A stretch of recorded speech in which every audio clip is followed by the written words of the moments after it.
Well, what is going on, Notre Dame fans? 66-7, just like we all thought, Tim. Just like we all drew it up, right? Because this season has made complete sense so far. 66-7 Notre Dame win, just like everyone expected, right, Tim? Well, get ready for overtime next week. Okay, so here we go. The roller coaster will hopefully stop for a few weeks, but yeah, I don't think anyone had 66-7. I know I didn't get to do my prediction show with you. What were you thinking? 20. That was a 27-16 type of. Yeah, I was 28-16. Yeah. Yeah, I was in that score.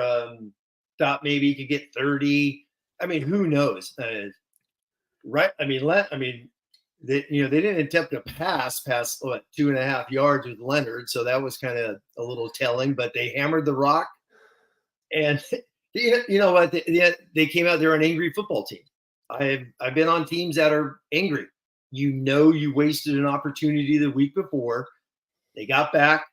They obviously had a good week of practice, and they were an angry football team. That Purdue crowd was height times 10.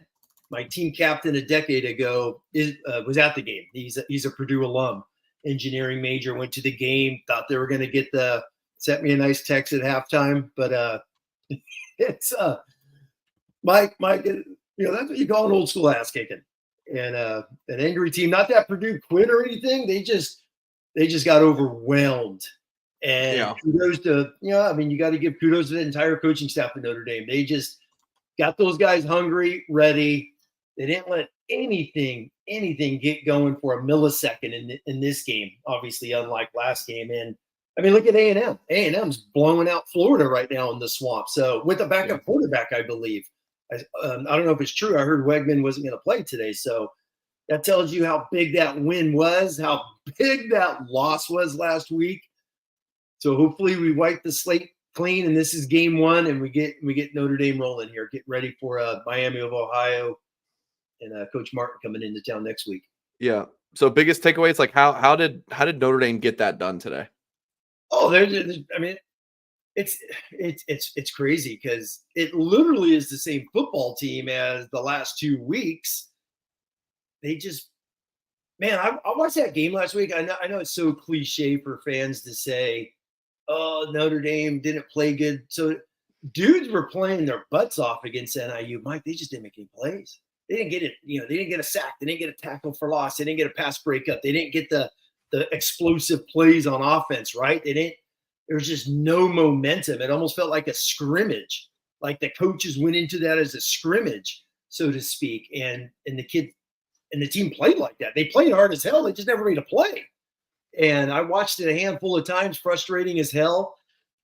And then this week they just steamrolled the living hell out of Purdue. This whole game, it literally reminded me of the 17 game. Obviously, they lost a heartbreaker to Georgia at the end. They go and steamroll BC, by like 4 or 5 touchdowns, run for over 500 yards. Wimbush and Adams had 200 yards rushing apiece. It was just a run-a-thon. I think Notre Dame had to have, but they had to have 350, 375-ish. I haven't seen the official. They were 362.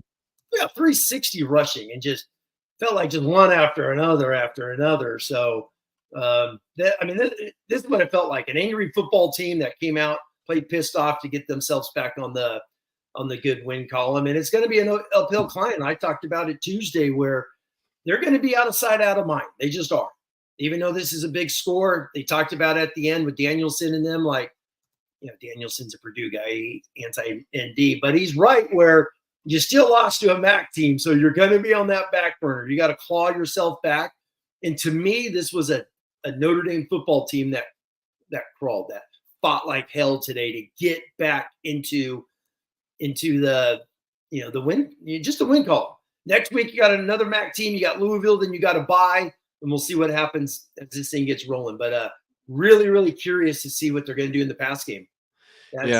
think the telltale coming out of this thing is the pass game. Yeah, Andrew says he wants two QBs. ND fan says he was there last week. Great win, though. Glad to get it done on the road. R. Mendoza says, I hate what Notre Dame football does to my emotional well-being. And John said he's here for the overreactions. Yeah, the overreactions. Yeah. John Mendoza, ND fan Andrew, thank you for the super chats, guys. Yeah, real quick on Andrew. I mean, my first take is two quarterback people hate the two quarterback system. Steve Spurrier, for all the old time college football fans, man, he used it multiple times. And one of the Are you calling for it? Oh, I wouldn't do it. Unless it's 3rd and 12, and can Leonard throw 12 yards? Unless he's going to hit a crosser and run for 12. I'm with you, but if you're going to do it, these two quarterbacks are the two you would do it with. Yeah, I was going to say, because they're so different, right? Oh, yeah. Like if you need to go with a hot hand system or something, these would be the two to do it with. I don't know. Yeah, I was going to say in '97, Steve Spurrier did it every play. Every play they rotated to beat number 1 FSU. Obviously, a huge rivalry game in the Swamp, and I remember that one. But Spurrier did it a handful of times. Literally, just rotated every damn play. He's like, I got two quarterbacks. They both suck. Let's see what we can do. That was his comment. That was Coach Spurrier. Awesome pregame coach. But they did it. I mean, it all depends. It's not like Angeli's a gunslinger and throwing that son of a gun all over the place. He might. Unless he's going to take sacks and hold the damn ball like he did a couple times. Obviously that's frustrating. It's like, dude, throw the damn football, man. What are you holding this for? He walked himself into a couple sacks. But other than that, the great little play action dump, which we've been yelling for. Where's the play action for 2 weeks? They did a couple of those. They did a couple RPOs. Angeli threw a beautiful sidearm one slip screen. Loves. His last touchdown was a little sidearm there in between some dudes. Loved RPOs. The RPOs were great, Tim. No, it was such a nice addition. We haven't seen those. I'm still screaming for a running back screen. They tried one today, got beaten up. So somehow they just haven't been a good running back screen team the last few years. Even going back, I'm thinking back to Pine and 22. They tried a couple every game and couldn't get them. So something's rather there. Yeah, right. Sack and turnover, of course. Yeah. Okay. I'm in the game today. Yeah, and you can take sacks all day when you're up, 60 points. But I would not platoon two guys unless Leonard. Man, I'm curious just to go back and rewatch it because obviously the passing game was just quick dumps. I wrote down in my notes, still not comfortable in that pocket. He is not a pocket dude. I mean, right. Where they're giving him protection like crazy, and he just scrambles. Like he reads two guys, scrambles. So looking forward to rewatching it and see how that holds up. But that's what it felt like watching live. He just ran himself out of some reads, and he's like, "Damn it, let's just go. I'm faster than these guys. Let's go run." That's what it felt like. Yeah.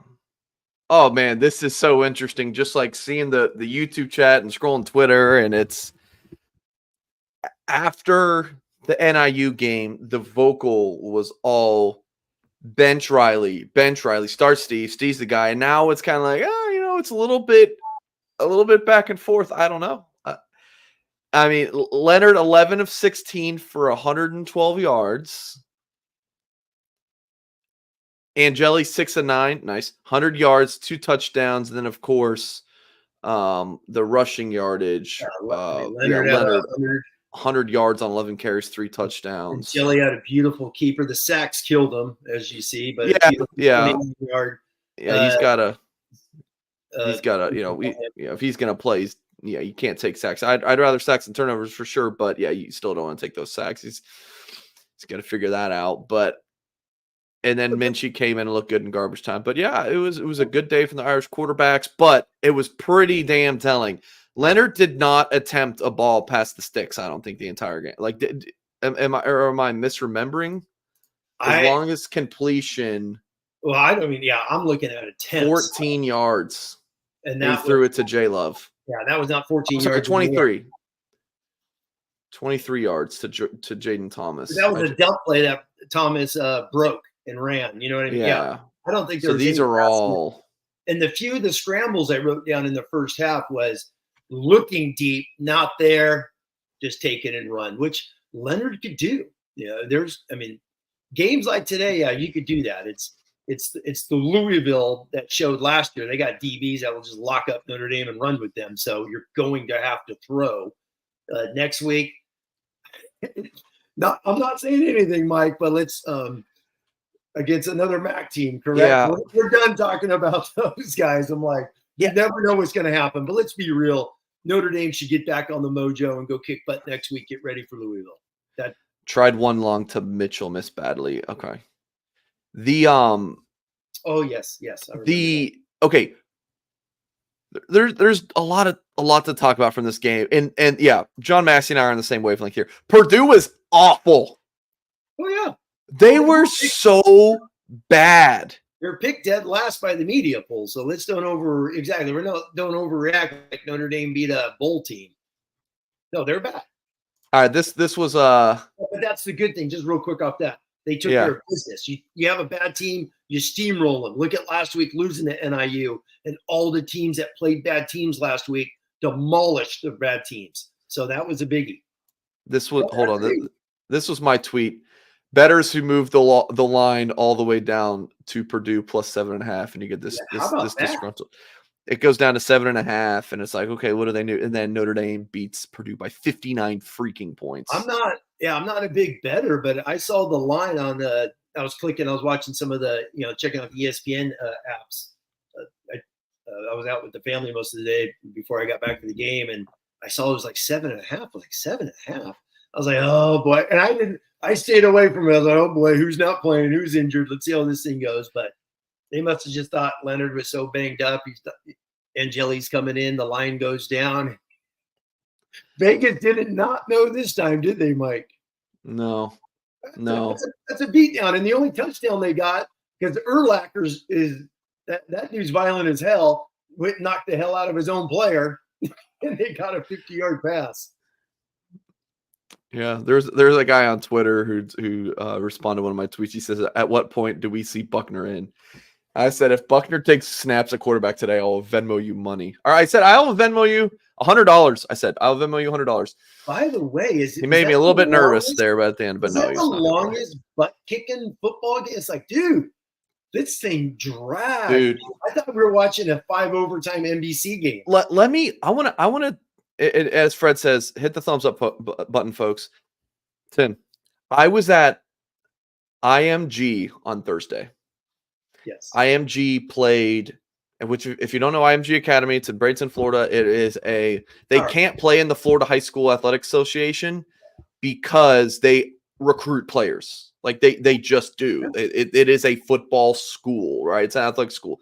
It's an absolute powerhouse, right? So they have D1 players everywhere, every position. I was there to see Nathaniel Usubotang, who Notre Dame target, younger brother of JOK. He was hurt, so he didn't play. I still got to interview him. And I was like, oh, I might as well. I'll stick around. Tim, it was 23-0, 3 minutes into the game. It was the biggest ass kicking I've ever seen. They're playing a Maryland team that was ranked, according to the Massey rankings, like number 50 something in Maryland. Sure. It's not good. Zero D1 guys. This story has a point, I promise.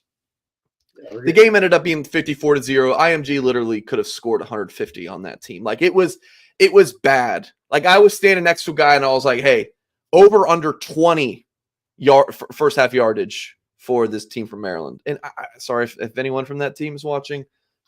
I'm just telling a story here. Okay. That is what it felt like today between Notre Dame and Purdue. Like, okay, but there were a couple 3-and-outs, right? Let me look at the drive chart in that first half. There was Notre Dame had, punt, touchdown, field goal. Okay. Again, they had those 2 early punts. Otherwise, it felt like IMG against a team who is bad in the state of Maryland. Like that's how big the gap was, Tim, between these two football teams. And why? Once again, it's an angry football team. That's what you're supposed to do against a bad team. It's like Notre Dame took it to them. Yeah, my wife. Sorry, my wife was like, Mike, Purdue can't be worse than Northern Illinois. They can't be worse than. I'm like, Every week's a new team, man. That's what I said any given Saturday, but every week's a new football team. That's why I said we're going to OT next week, man. You never know. It's every week's a new week. But no, I mean Notre Dame, like I said, those dudes played their butts off. The worst thing obviously coming out of this game is the 3 injuries. The 3 injuries. So I would highly expect, and they all looked bad. Whether it's high ankle sprain or whatever, you're not playing. Whether, Billy Schroff was in a boot right away, knock on wood, that's just a high ankle sprain, but he'll be out a couple weeks. We'll see what happens there. Rocco, by the way, huge played well. Level block on one of the touchdown rounds, just flat backed a linebacker. That was nice to see out of Rocco. I love that Sam Pendleton played about 99.9% of the snaps. They're like, youngin, your butt's out there. You're getting all the reps today. And he was out there at left guard all game long. That was really nice. But I'll just stick to the O-line. Obviously, those guys just block your tails off. Solid. Knapp was a little sluggish. Had a couple holding calls, legit holding calls. One time Riley had to flush out. He got beat. I'm surprised he didn't call another holding call on Knapp. But it was a solid effort. The backups came in, did good. Kudos to Coogan. Obviously, we saw Otting got a lot of reps as well in that second half. Pendleton played a ton. Lambert played basically like the whole second half. It felt like that was really nice to see. That's one large human being. Yeah, he had some mash blocks on downs, which was nice. But and then the story of the game to me is just the running backs are just. We could. I'm taking a pause because I don't want to scream. But how in the living hell did they only touch the ball 15 times last week? It's just, it's sad is really what it is. And that's the biggie. Those are 2 of the best football players on the team. 2 of probably the top 5 so far this year, and Price and Love. They got it and they kicked ass today. So story of the game. J Love, 10 carries, 109 yards. Riley Leonard, 11 carries, 100 yards, 3 touchdowns. And then Price went 8 for 86. And E.S. Williams' 9-yard run was nice. Very violent run. That was a 3rd down carry, by the way. It was. So that was a notable one. And so the Leonard MRI he got on his shoulder Sunday, right? Like that was a real thing that happened. His left shoulder is not 100%, but it is something you can play on. Quarterbacks do this on your non-throwing shoulder, and so he did it, and he landed on it a couple times I noticed, but otherwise, Tim, he was he was great running the ball. In my opinion, Tim, this maybe not quite to this extent, but if Notre Dame was able to keep running him last week against NIU, like we saw in that first drive, they win by 2 touchdowns easily. As bad as they play, they win by 2 touchdowns. You brought that up instantly in our post-game show. Like his last carry was at 11-minute mark. Yeah. And like I said, even before that last carry, he was like 7 of 10, 7 of 11. So he was completing in a groove, running the ball. The offense was doing good things, and then it just went boom. You take away that threat, can't do it. I mean, Leonard's got with the partially torn or whatever it is later, he's carrying the ball in his left hand today. In his left arm. So it's not like he's protecting that thing. He was carrying the ball in his left arm, headbutting people on some of those quarterback ISOs. So it just, the one run down the side, the dude's fast. We saw this last year. It's just there's going to be moments, and we're going to see him coming up this season where the dude's got to complete a 3rd and 12 pass over the middle somewhere. He has to. So, and I just hope that's to Collins. I think he is without a doubt the best wide receiver. They got to highlight him on key moments and key times moving forward. He is the best wide receiver. So they gotta get him one-on-one on those key 3rd and long passes. I'm not even worried about today. I'm talking about down the road, especially when they got Louisville here in 2 weeks. Do you feel like this is fool's gold, Tim? Like really buying into this game? Because what? It was a blowout of monumental proportions against a Big Ten team, but it's like, what did you learn about the offense today? That Leonard can run, you knew that. That J Love and Price can run, you knew that. The receivers didn't really get involved. Okay, that's to be expected, right? When Leonard was quarterback. We can talk about Steve in a bit. But it was dink and dunk city. Well, that's the other thing. They play so much man. They did a lot of rub routes, a lot of pick routes, a lot of, the quick crossers to try and, Thomas caught the little whip route where he goes in and out. That was the phase-on touchdown in the Sun Bowl last year. So he caught that for a first down. They just kept it short because they knew Purdue was going to play 9-man front, so to speak. If you loaded the box with tight ends and all that, they kept them spaced out. I mean, you saw on some of the big runs, they're running to the right and their safeties dropping down to the left. Did that multiple times. Yeah, on the Love touchdown, the long one. Love one, I want to look at that. Yeah. Others, they were running opposite the safety, which was obviously damn good coaching. Where they must have caught him in a sort of a front and coverage, which they felt they could attack, which they did.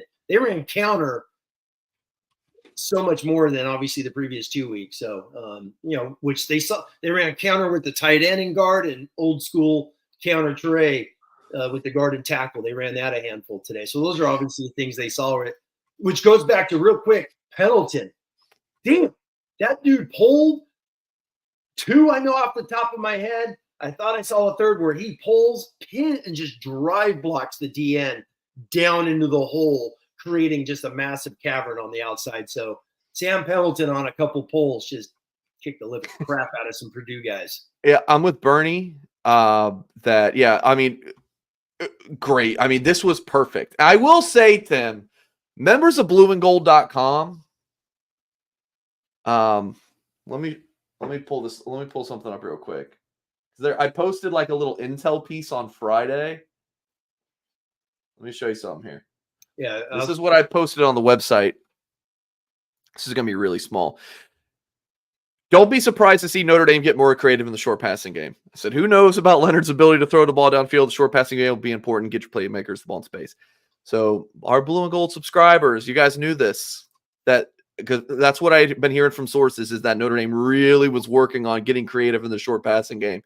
And you saw the RPOs. They were great. Whether it's just a read option, to have the pass option on it, just do them. I love RPOs. I'm a big RPO guy. I love running my RPOs in the football, the EA College Football 25 game as well, but definitely saw a lot in that. So I thought Denbrock did well.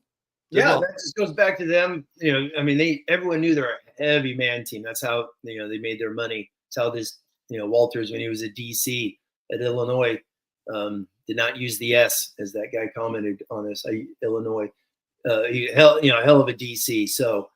He's like a D'Antonio guy. Oh my God, who's the pick guy? Narduzzi, where they just played quarter man like crazy all game long, and Notre Dame attacked him. And I think that goes back to the short passing game. Get the ball out. You're gonna have one-on-one. Beat the one-on-one matchups, which probably Denbrock and those guys saw it. Like, we get the ball to our guys, they're gonna outrun they're gonna outrun them quicker. And I think that was a big thing. Instead of throwing fades, where Leonard just stinks. Let's just be honest with it. He's just not been good. Let's talk to the announcers. Hey, I love Gary Danielson. Go Boilermakers, right? It felt like we're watching the Sun Bowl again with those two guys. Sun Bowl with those two guys talking. All right, so John, thank you for the $2 super chat here. So this was John's super chat earlier. Says here for the Angelic Goat overreactions. Okay, but we're talking overreactions. John, you're talking overreactions. Mr. Drew Pine Avatar. We learned Kenny is the best passer.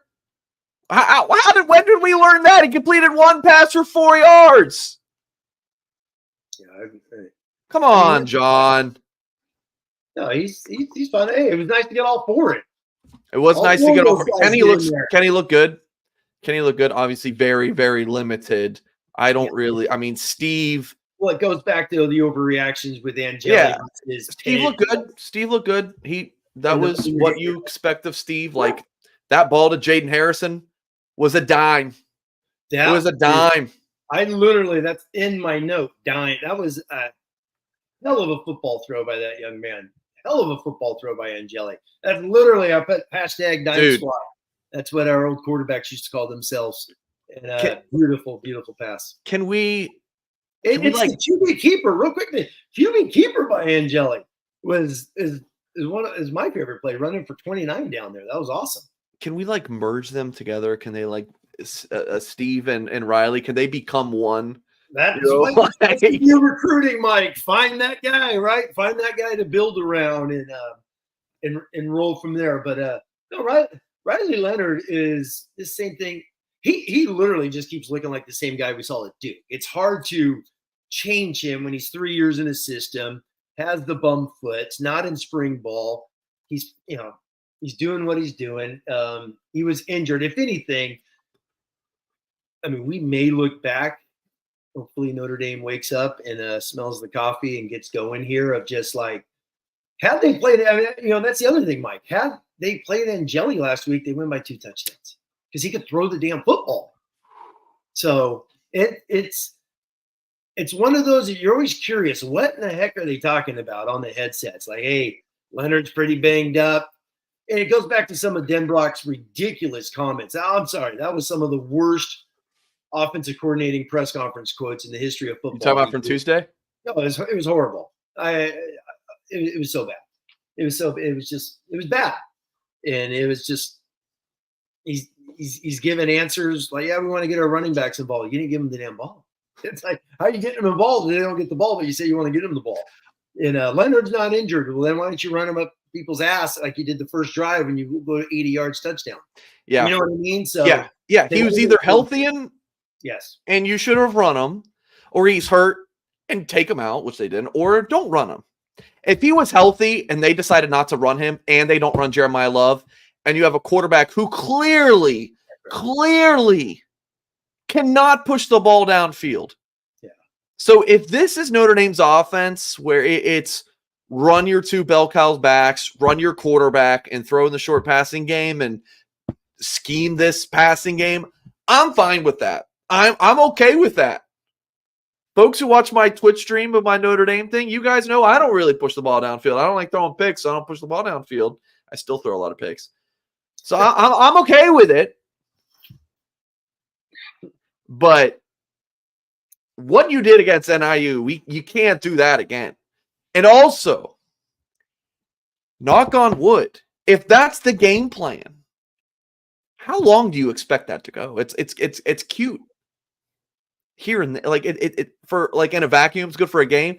But how long can you keep running your quarterback who's injury prone like that, though? So I know I'm kind of tucking both sides of my mouth, Tim, with you need to run him more, but also, I hate to say it, but he's an injury prone quarterback, Tim. Sure. That's why, next week, obviously, we got another MAC team, so they got to go in there home. Let's win a damn game at home, please. Take care of business. It's going to be the Louisville game. I think these guys know what they did last week. They know they wet the bed. They know they didn't handle business. They just didn't make plays. At the end of the day, is easy and cliche at that. It's true. Watch the game. That's why I'm not like, oh, they didn't play hard. And those dudes were clacking, playing their asses off. They didn't make a play. That was the issue. They didn't get off blocks and make plays to get the ball back to the offense. I know we talked, well, they only gave up 13 points before the pick. Yeah, but look at the drives, 11 plays, 9 plays, 10 plays, 8 plays. They just got NIU just killing clock like crazy. Offense can never get it going. But take care of business. It's going to be the Louisville game.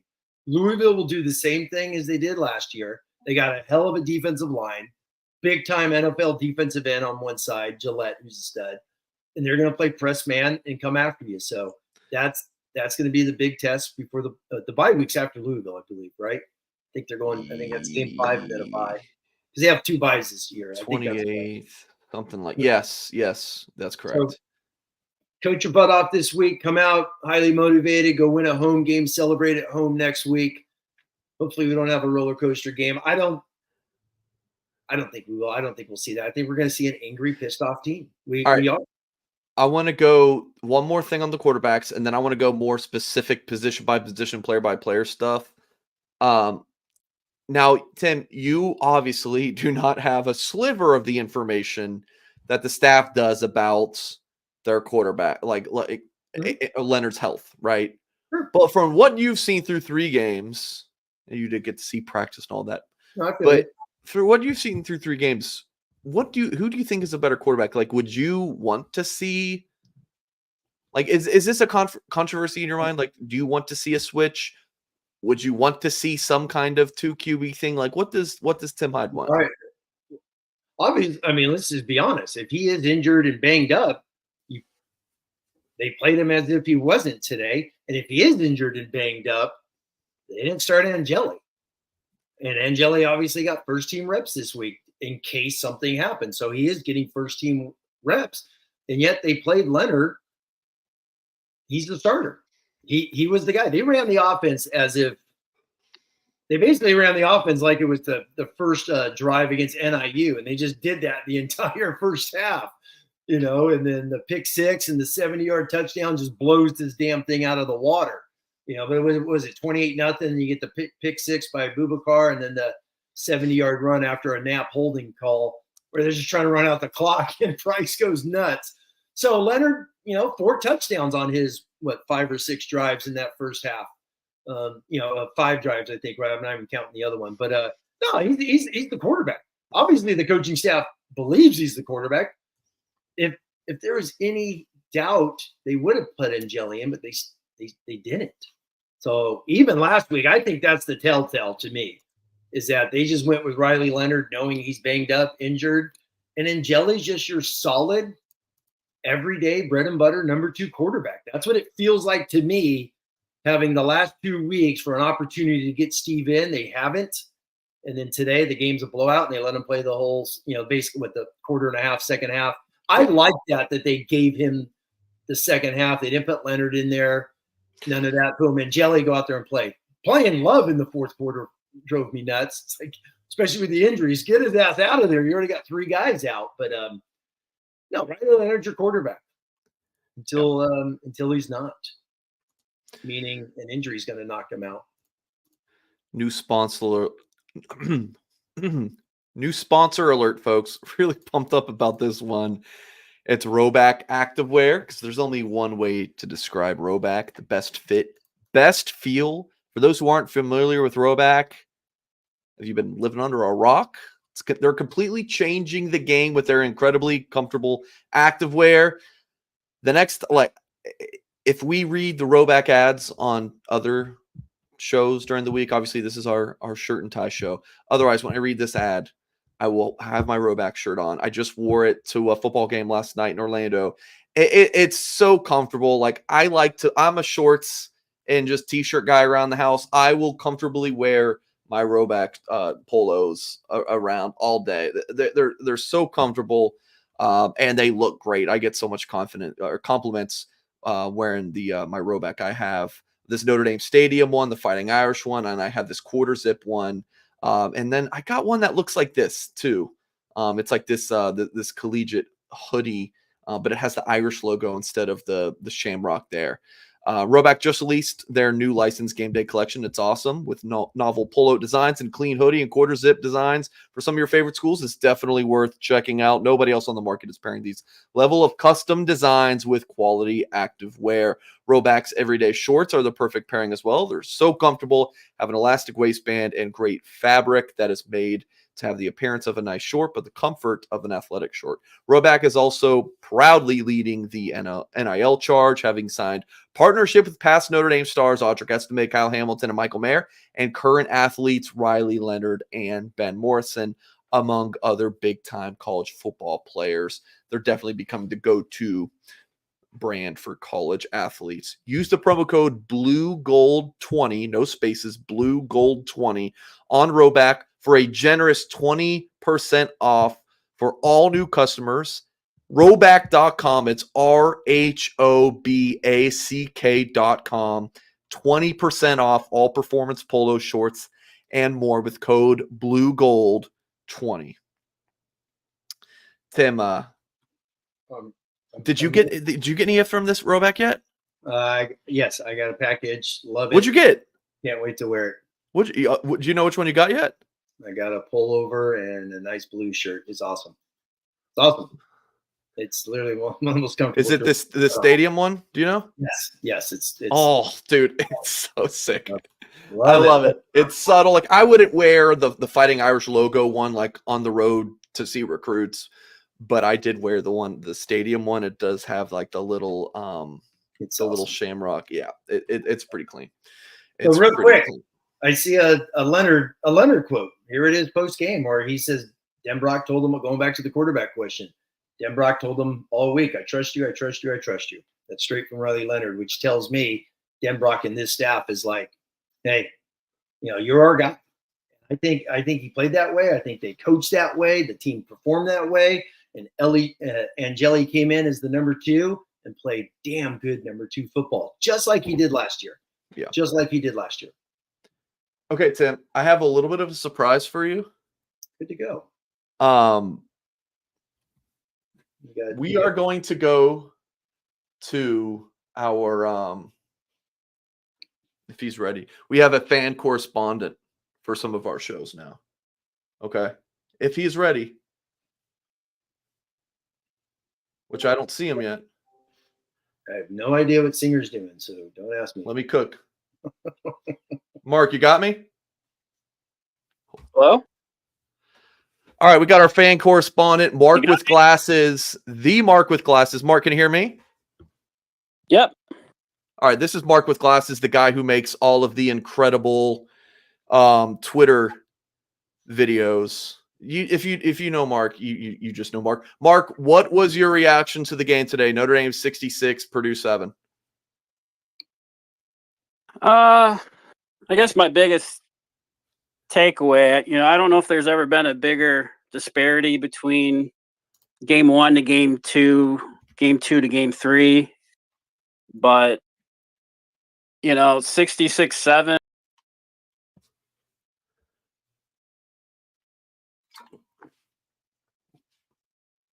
Oh crap! Sorry, Mark. Go ahead. I cut you off for a second, Mark. So you said 66-7. Yeah. I still have zero confidence that this is a playoff team, and this isn't a real offense. It's like a gimmick offense. It's like Taysom Hill or Tyler Buckner minus the pick sixes, and it's like a wildcat offense basically, or goal line package the whole game. So it remains to be seen if it'll work, but that's kind of my biggest takeaways for the offense. So you want Angeli? I do want him. I just don't think this type of game plans, it's going to work against some teams, but it's just so predictable and big picture. I just feel like, we're just delaying progress for, the sake of it. What else was on your mind, Mark? What else? Well, I know one of your keys to the game was don't overthink it. And just going off the first 5 drives before the game got out of hand. I don't know if anybody noticed, but the first 5 drives, the 3 touchdown drives, we had Love in the game. The 2 drives he was on the bench were 3 and outs. So don't overthink it. We overthunk it. I mean, and he's only getting a couple touches per drive, so it's not over usage. I just feel like they're rotating for the sake of rotating. Keep your best players on the field. All right. That's Mark with glasses. Thank you, Mark. Thanks. I had this idea earlier. I love Mark. He's one of my favorite people in the Notre Dame Twitter community. And I was like, you know what? Let's get Mark on and just hear from him. So that's Mark with glasses. Not thrilled. He never is. But so that's Mark's take. Tim, Chris Mitchell. Did you see him today? No, because they just ran the ball and threw. They played other receivers. I was already kind of stocked down on Mitchell after the A&M game. I was like, he's we'll just kind of dominate against the MAC schools and Purdue. Just MIA. I'm just looking through my notes now, Tim. Yeah. Evans seems to be closer to 100%. Yeah, Evans. I mean, Evans was outstanding. Yeah. He was outstanding. Great, a couple big blocks. He's a basketball player. He's a power forward. He knows how to use leverage side off of the underneath coverage. He's great catch last week against NIU where he boxed out, used his butt. The opposite of Greathouse on the interception where he just stood there instead of just using his hips to knock that defender off of him. Sure. And he would have caught the ball and he just sat there. Evans is an NFL football player. He pretty much said it. Had he not gotten injured, he was going pro last year.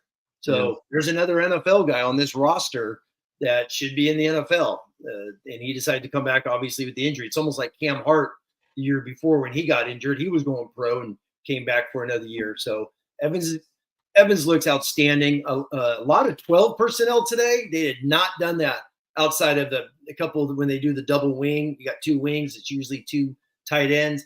A lot of 12 personnel today. Tight end with a slot tight end motioning. I found that interesting today. They used all of them. Reardon, Flanagan's a stud, and Evans. So Flanagan's just Troy Nicholas to me. He's going to be in the NFL. Evans is going to get drafted. Flanagan's going to get drafted. So those guys, there's some damn good football players right there. But Flanagan, it's my California Catholic, and then the SoCal Catholic. How about KVA? I know we want to talk about the interception, which was a great play by is that Traore on there? Traore, Boston Catholic. Look at all these Catholic school kids rocking. But the KVA on the sack, where Heinisch and Anya got the sack, people go back.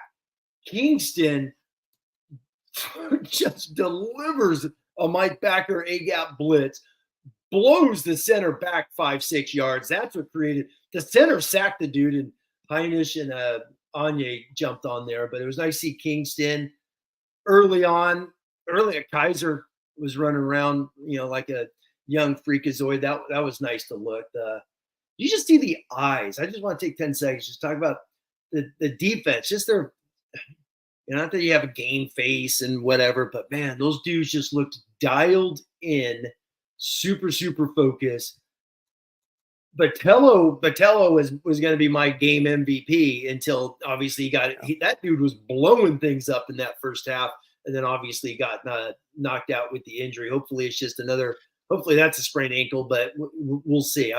Not a doctor, not pretending to be one, because the two linemen look like they got rolled up on with their ankles. So, but Botello was owning this football game until he got knocked out. Yeah. Who else stood out to you defensively? The pass rush definitely was improved. They didn't. I mean, Golden blitzes so much. He's always bringing like 5 guys, but still more pressure from the defensive ends. That was nice to see. Not as much Snead today. Not as much. They did. Kaiser had a huge quarterback hit, but because he slipped off, they ran our Maris, JD Bertrand, Frostbuck, because Osbury almost took two guys when he blitzes. That guy, man, has violent intentions when he plays football. Knocked the hell out of 2 guys. Kaiser comes off his slip. Bryce Young, I know it's his quarterback hit. That just looked like a poster of a guy who's 6'7", extending whole body into the court. It probably would have been a NFL flag the way he hit the guy, right? Because he landed on him. Just crushes that quarterback on that one incompletion. He just looks like a future. And he's a stud. He's a 5-star for a reason. He's absolutely electric off that edge. But Traore is one of those guys. We first saw him against SC last year when he got the big pressure in the SC game.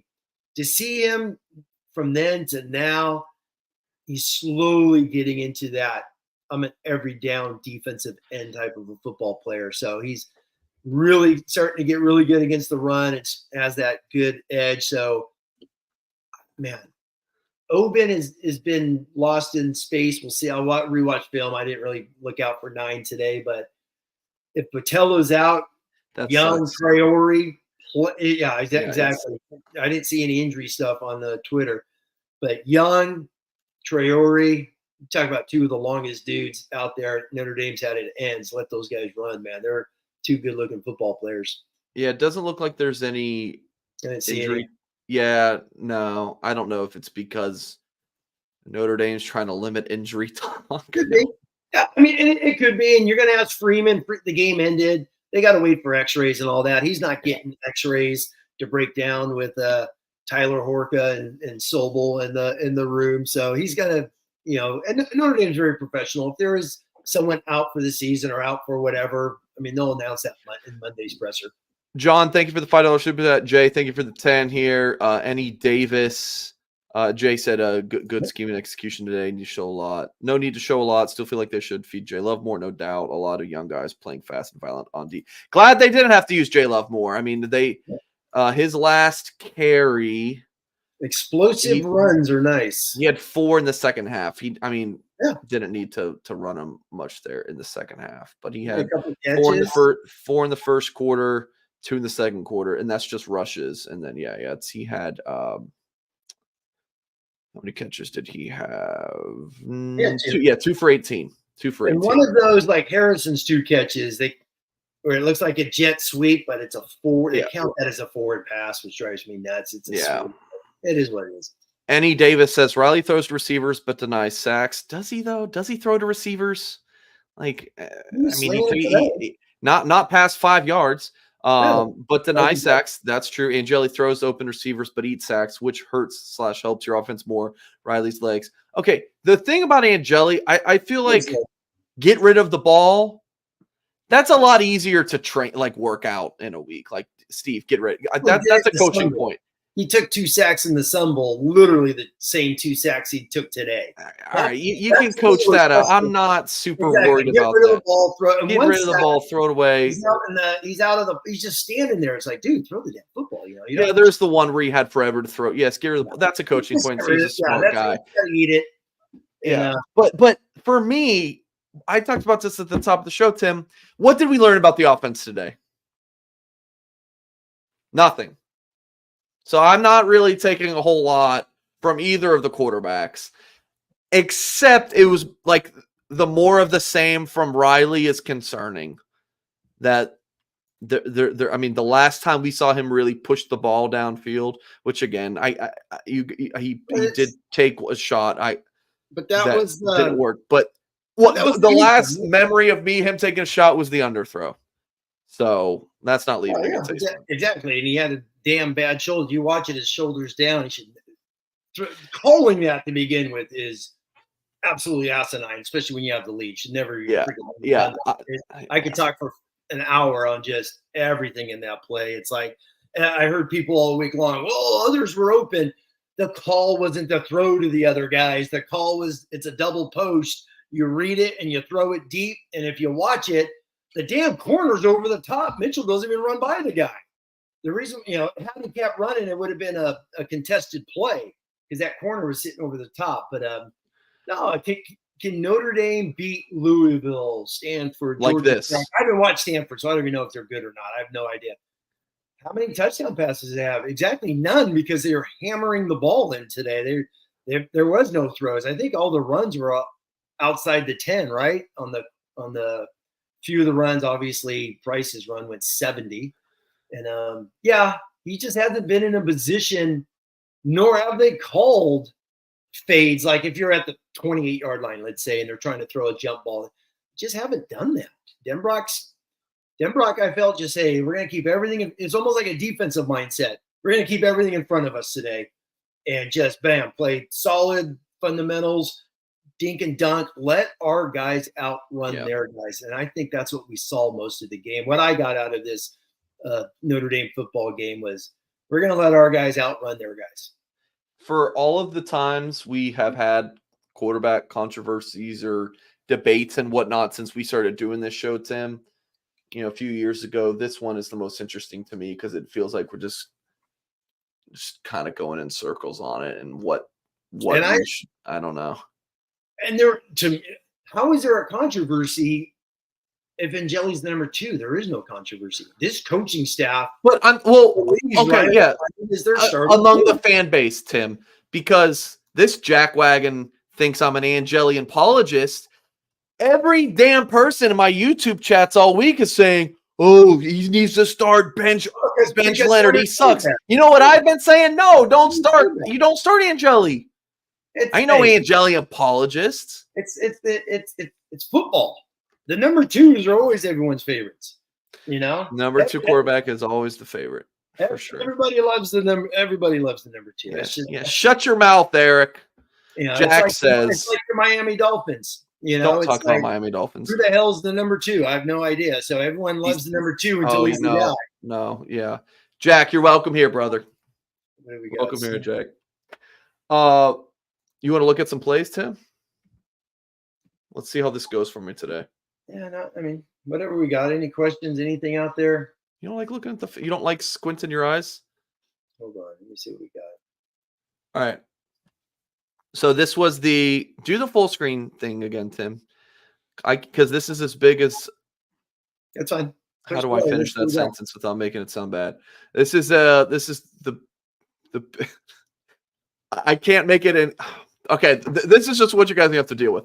Okay, so this is the first touchdown of the game. Yeah, look at the Evans block. This is your counter, right, Tim? Yep. So the counter, old school guard tackle, and look at Pendleton just pin the hell out. Yeah, beautiful. Look at Pendleton. Nap doesn't have to do a whole lot. No, because it's if anything, you would have liked to see him get this Mike linebacker. But I don't know the exact call. But this is just Jeremiah Love showing his speed. But this, But this is, to me, this is what you want in a football game. You want one-on-one football. You need to have players that can beat one-on-one. So you're saying Knapp doesn't get out because it's a giant dog pile in the middle. Yeah. Evans crushes his guy. Pendleton gets an amazing pin block where he loops, logs him, and shoves him in. And now it's one-on-one football. My tailback versus your middle linebacker. Go make a play. And Love, if we give these all season long, Love one-on-one with a linebacker or a safety, you got to take Love. You just have to. And even Price on some of his runs. So whether it's a middle screen or a duo, which Notre Dame had some monster duo runs today where it's basically duo always ends up being a running back versus somebody one-on-one. Yeah. And it's make a play. This is what you want. Good block by Bo. And then we talked about how the safety would just fly to one side. This weak side, so I'm sorry, the strong side backer up at the top of the screen. You have a tray formation with the slot and the tight end in there. So you got Trey, you got your $3 and the safety. They just take themselves out of the play. Just terrible. Like this safety. Look, like what is he reading? Is he expecting a quarterback keep? Yes. Yes, that's his assignment. Yes, his assignment is a quarterback. So they're basically going to zero concept down here, where I got you. Obviously someone has to cover the tight end. If it's because we saw that later on, right? Where Riley zone read keeps it, dumps it to Reardon on the boot. One of the boot plays where he dumps it to him. So the safety was thinking quarterback because that outside backer's got man to man on the tight end. The middle backer's got Love, and he outraces him. So they're just going, we're going 9 in the box. That's basically what this is. 9 in the box. We have a better football player than you. And I think that's what Denbrock watching film that I saw watching this game live was just Denbrock's like, we got better football players than you. Go out and win this damn football game. No, I mean, you're not entering the portal right now. You reading a super chat here, you ask would you enter the portal? I mean, you're not right now. You play the season, play this. You play this season, and then you talk about that after the season. I mean, but he's a number 2 quarterback, and he played a ton today and threw 2 touchdown passes for crying out loud. So but he's the number 2 quarterback. Yeah, would you enter the portal after the season? That is the discussion.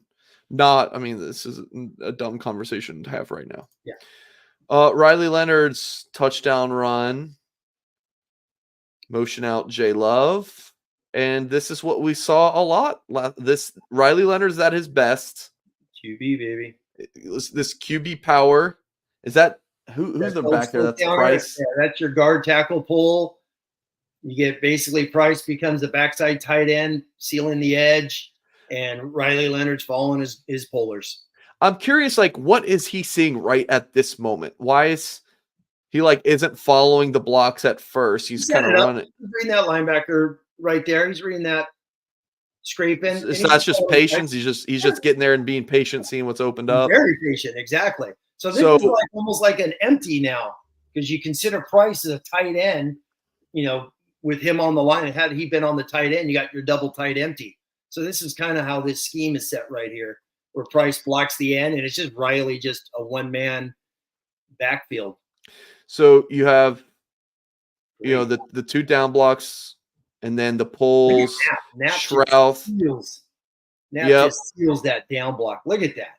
Shrouth, beautiful. And then you got Emil Wagner meeting the middle linebacker. So once again, you're going empty. So the Mike Backer he has to account for the quarterback.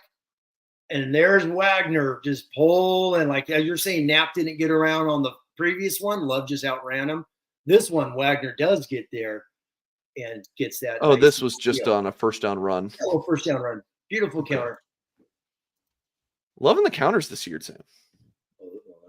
When they work, they're nice, right? All right. You want a couple more? Yeah. Whatever you guys got, we'll throw them up there and have some fun. I always love looking at film with you, Tim. This is ball. Just a couple guys talking ball. Tony, thanks for the super chat. 34-yard rushing touchdown for Riley. And this is an RPO. This is an RPO keeper. Yes, this is literally duo. Whenever you run duo is opposite the tight end. The way they scheme and block. Tackle blocks the end, as you see the right tackle. This one is just a straight old school QB keeper right here. Faking it weak. And you see that end. Look at that end. We call it tire biting. Think of a dog, right? Driving down the road, dogs chasing your car, trying to bite their tires. So this DN is tire biting. You read the tire bite, you keep it. But this had a pass option, and the guy assigned to block him is getting blocked right there in the slot. But this had a pass option, clearly, right? Let me see, running back. So look at the receivers. Yeah, there's your whip route. That's your whip route by the outside receiver. How he goes in and out. It's your whip route. Beautiful. He had that DB come off earlier. He could have easily dumped that, but by him chasing that far inside, it's an easy keeper. Dude, when you're talking about Leonard and these RPOs and him running the ball, it's a thing of beauty. I mean, him deciding right away, I'm running the ball. Now, did he miss the guys wide open? Yes, but this is the Notre Dame offense. This I think what you saw today in terms of the short passing game and let Denbrock cook with running Leonard. This is the Notre Dame offense. You just hope it is sustainable. And I hate saying that. I knock on wood each time I do, but that's kind of my thoughts, Tim. So no, I love it. I mean, it's good. We sit here, we don't want to talk for 14 hours on a 50 some odd point win. They did what they did. They played angry. Everyone and their mother got on the field today. Everybody touched that grass, and they played with energy. It's just angry. There's anger. When you're an angry football, Urban Meyer talks about this a lot, playing as an angry football team, and Notre Dame had that. And it was a spanking. Goes back to, it just shows, what's the A&M score, by the way? Did they finish this thing? Finish up, but just going back to that win, the emotional letdown is real. They're up 2 scores late. Yeah, and I think Freeman's owning it. I saw a few of his quotes tonight. You could tell they're like, man, we just screwed up. It's messaging. When you're a head football coach, it's all about messaging. And when you screw up that message, those kids react to you. Kids are saying, oh man, screw Freeman, man. We got to get hyped for this. So it sounds like there was a lot of messaging. They went hard in practice a couple days, chilled for a few days, did a huge, I saw a card signing or something Friday night, a bunch of guys, had the bonfire, the hooting and holler and pep rally, came out. I think they played hard as hell against NIU. They just didn't make any damn plays. They just didn't. It was like we played hard, something should happen for us, and it didn't because they didn't make it happen. And now today they went and played for a trophy. So they're keeping that trophy in South Bend, and let's get ready for Miami, Ohio, kick some ass. And we got Louisville here in 2 weeks. All right, Tim, I'm about to make a bad decision. You've got to get going. I'm going to hang out a little bit longer. We're going to take some calls. So I'm going to go solo for maybe another half hour. Give me a phone call. Let's see what we got. You got a phone call? Someone calling in? Are you sure? I thought you said you had to get going. No, I mean, it's been an hour, but if you want to take a phone call, we'll see. Let me see what the wife's doing. All right. I've only done the call-in show once. Okay. And it went well. So the only thing is when you guys call in, I haven't been able to set this up to where when you call, you can listen to me. So when you call in, you have to punch in the access code. I'm going to pop it up on the screen in a second. And okay, we're going to remove that real quick. And then you're going to hear elevator music, and it's awful, but there's really nothing I can do about it.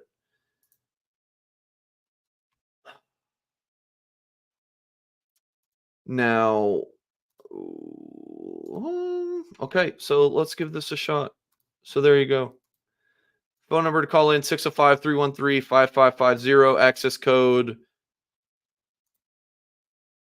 See, that's what I needed to not happen. Okay. All right, I think we're okay.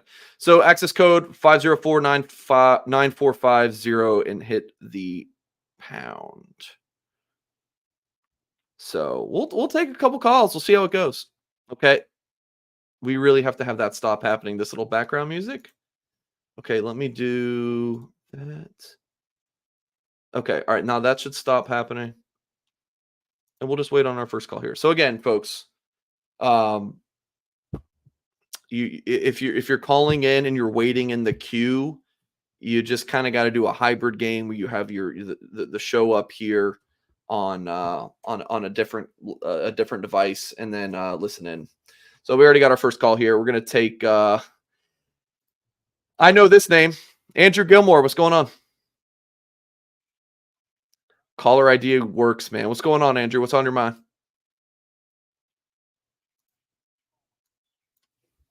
You like that, huh? Are we allowed to hear him? Do you not hear him? I don't hear him. Hold on, Andrew. Chat, can you guys tell me if you hear him? It should be. All right, let me. Can't hear. Okay. Hold on. All right, now it should be working. Okay. Can you hear me okay? Yeah. Okay, so Andrew, start over. You said what called you Great. like? Well, great call on Urlacher, man. That guy looks like a beast, and he's a true freshman. He even smashed Mickey. He smashes everybody, so it was awesome. Mm-hmm. But hey, I just wanted to, I seriously wanted to follow up on this. Do you think it is all, this is to Tim, at all possible to potentially play two quarterbacks? I remember Cone and Buckner were played by Kelly. I'm not sure that you can just simply have a running quarterback beat Louisville or USC. So I'll take the answer off the air, but I mean, can you play two quarterbacks? Okay. Yeah. All right. Thank you, Andrew. Oh, it's great. I mean, it's a great question because yes, we saw that with Cone. But if you do it with Angeli, obviously Angeli is more of a thrower, but obviously he can run as well. He does have a little bit of ability. I always felt they played Buckner, preparing him for 2022 was always my mindset. That's why you saw him just be that change of pace, that QB runner and things of that nature, during that whole season, just to get him experience. Because had they not done any of that damn thing, they had zero, reps or anything coming in 2022. Now you're with Riley Leonard. And I'm looking at this as a coach in that Denbrock and them If there was any doubt whatsoever with Riley Leonard, we would have seen Angeli in this game, because obviously we saw him when it was 42-0 or whatever the heck the halftime score was, something ridiculous. So that's my take on that. I don't think we're going to see a 2 quarterback system. I also think if his shoulder is a little banged up, damn good game to just let it, even though he's running the damn football, but they hammered him. He only played a half. Get some ice on that thing, prep it, get ready for a Miami of Ohio and see what happens. But no, I totally agree. Can you run this against Louisville? If they're going to play man, your guys have to beat their guys. That's the way I look at it. So they can rub routes, the little spin routes we saw, things of that nature. So, yes, you can run those. But can you run the ball for 250 yards against Louisville is the big question.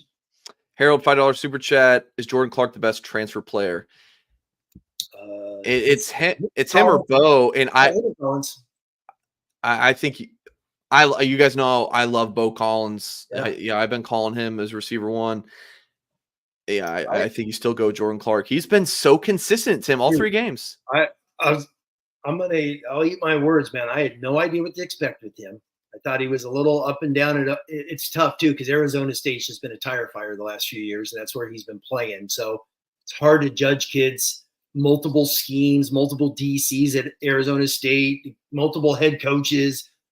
That, man, he's just like Harper to me.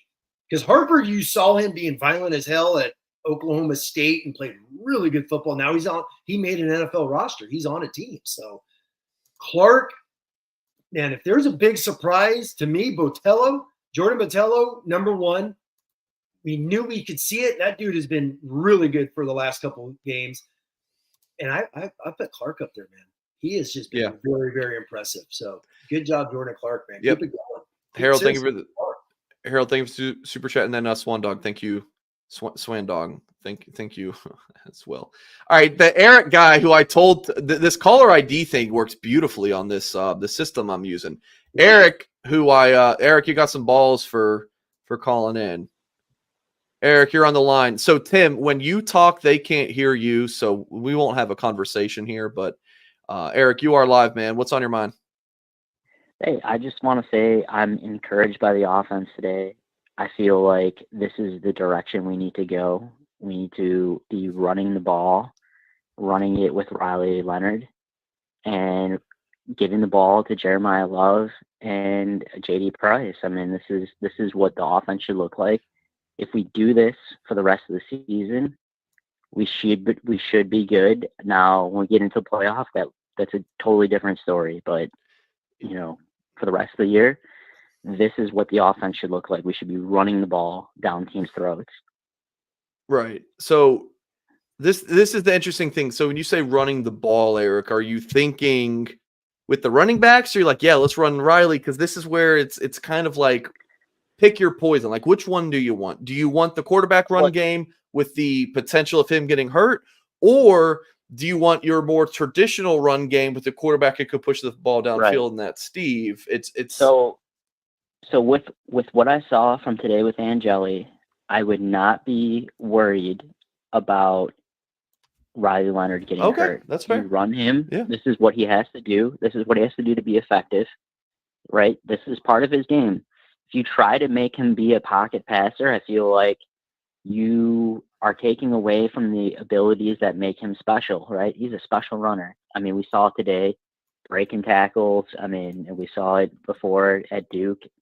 So, hey, run him. If he gets hurt, so be it. Angeli comes in. We saw he can make some throws. I feel like we have some playmakers at. I know a lot of people say we don't have good receivers, but I feel like we have decent receivers. We might not have the greatest receivers, but hey, and Jelly can make some throws. And I don't feel like we're in a situation where our backup quarterback's so bad where we have to worry about, oh, well, if Leonard gets hurt, we are completely screwed. No, let's continue to run this offense. This is what makes Riley Leonard good. This is what makes this offense special. is his running ability, and let's continue to run the ball like this. And honestly, with the teams on our schedule, I mean, I feel like we can continue to do this style of offense and be successful. I mean, that's just my opinion. Sorry. Eric, good take, man. Much better than your other ones in the chat. Some of it's just trolling, but hey, I mean, I like Angeli. I think he'll be a good player for us.